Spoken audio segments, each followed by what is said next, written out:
Hey everyone, my name is Kritika and I've traveled to 26 countries over the last 2 years. And even though I travel almost all year long, I don't particularly like being a budget traveler, but I'm all about making the most of my money. And during my travels, I've learned some tricks on how to add a touch of luxury without draining the bank.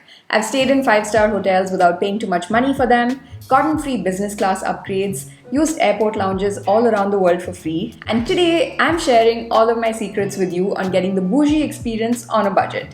And hopefully this video will help you plan your trips for 2024 better. I've divided this video into different sections. Let's start off with transportation.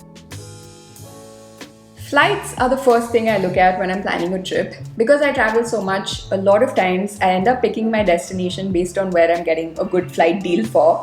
This one time I booked a flight from New York City to Chennai for 27,000 rupees and I only had to pay 8,000 rupees for it because I used credit card points, but more on credit cards later. I always use Skyscanner to search for flights. It's really great, especially if you have flexibility in terms of your place and dates. On Skyscanner, there's an Explore Everywhere feature, which I love, where you can basically select the location you're leaving from and it shows you the best prices from your local airport to anywhere in the world. Of course, some of these cheaper options have longer layovers, so just check all your options and see what makes sense.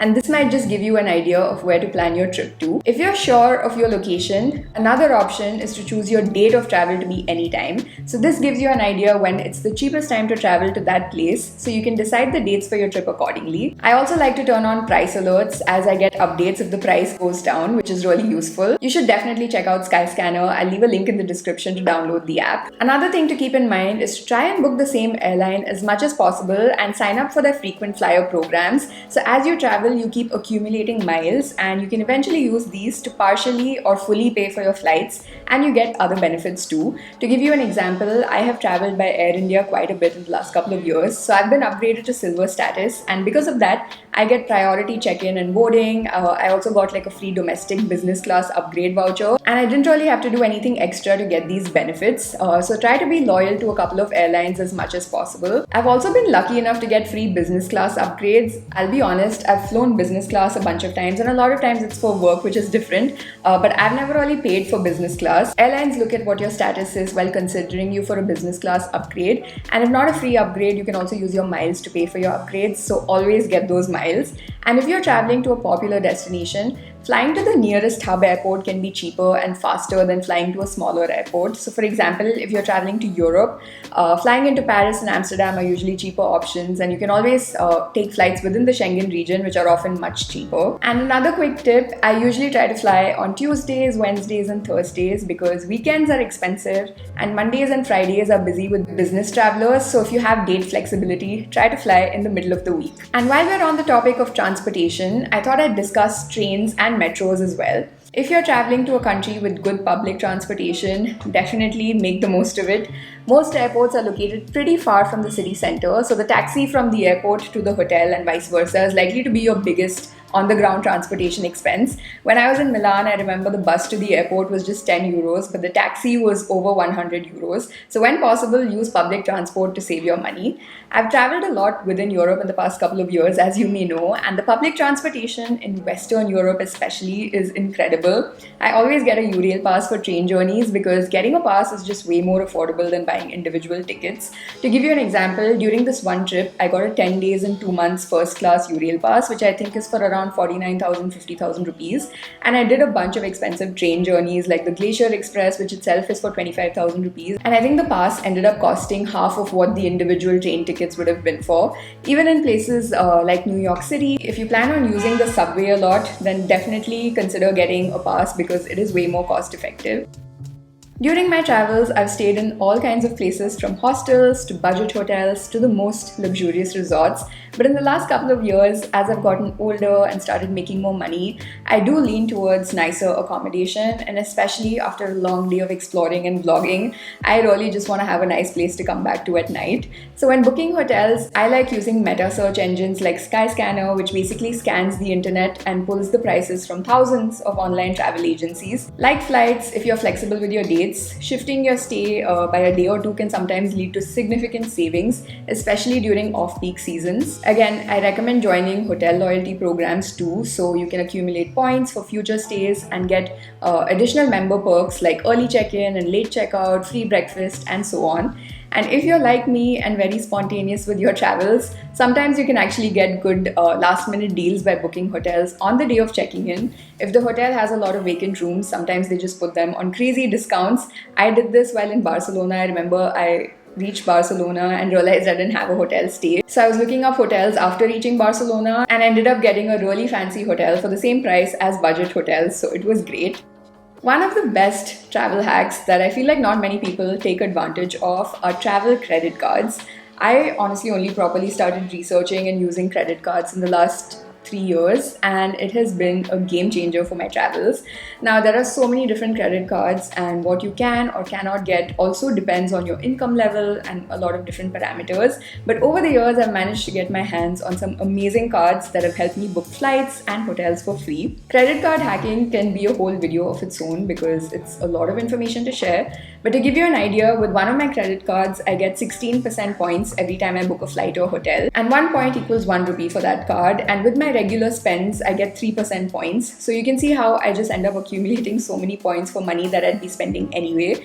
And then I can redeem those points later while booking flights or hotels, which is great. A lot of these cards also give you access to domestic and international airport lounges. And honestly, I can't even remember the last time I went to an airport and paid for food because I always just end up using airport lounges. Another card that I have, it lets me book the airport concierge service for free a couple of times a year. So I literally have someone pick me up from outside the airport and skip all the lines, and they carry your luggage as well. So overall, it's a very nice and fancy airport experience. And again, all of these are just benefits that I get for money I'd be spending anyway. So definitely start using credit cards, but make sure to pay off your dues each month. That's really important. You can also transfer your points to different airline loyalty programs and hotel programs as well, and then use your miles to book your flights and hotels.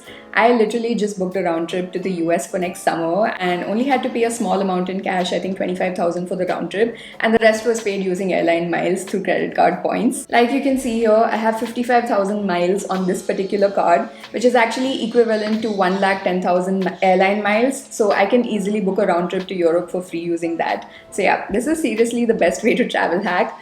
A couple of cards that I use a lot are HDFC's Infinia and Diners Black. Another one that I got recently, which I think is easier to get than the other two that I mentioned, is Axis Bank's Atlas credit card.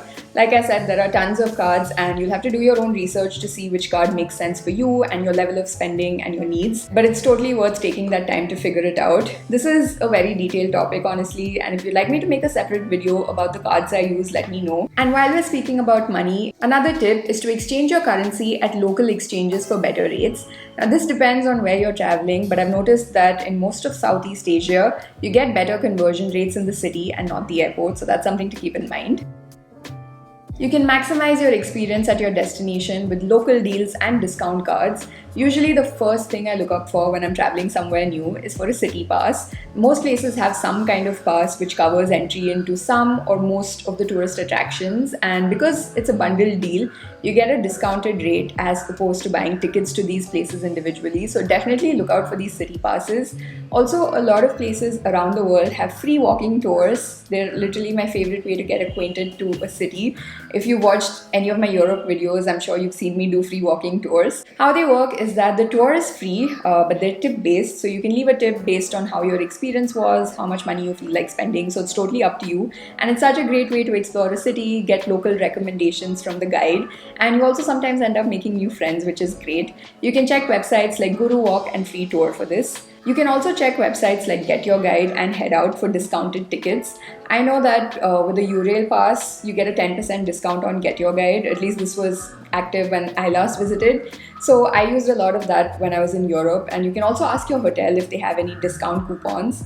If there's one thing I've learned through my travels, it's just to always ask. Even for business class upgrades, I just ask for it while checking in. And the worst they can say is no, which is usually what ends up happening, but I feel like there's no harm asking, and sometimes you might just get lucky. Now, I'm going to give you some more travel tips. First, always try to book your flights and hotels as early as possible for the best deals. Sometimes you might get lucky with last minute discounts like I do, but the best rates are usually when you book in advance. So try to plan your trips in advance. Always get travel insurance. I know it may be tempting to save a few $1,000 and not get insurance, but if something does happen to you while you're traveling, whether it's a flight cancellation or you losing your luggage, medical emergencies, the expenses can really add up. So to avoid that and for your peace of mind, always get travel insurance. If your schedule allows for it, try to travel during off or shoulder season. Not only will your flights and hotels be cheaper, but a lot of times I've noticed tourist attractions and entry fees are cheaper as well, and you end up avoiding crowds too, so it's honestly a win-win situation.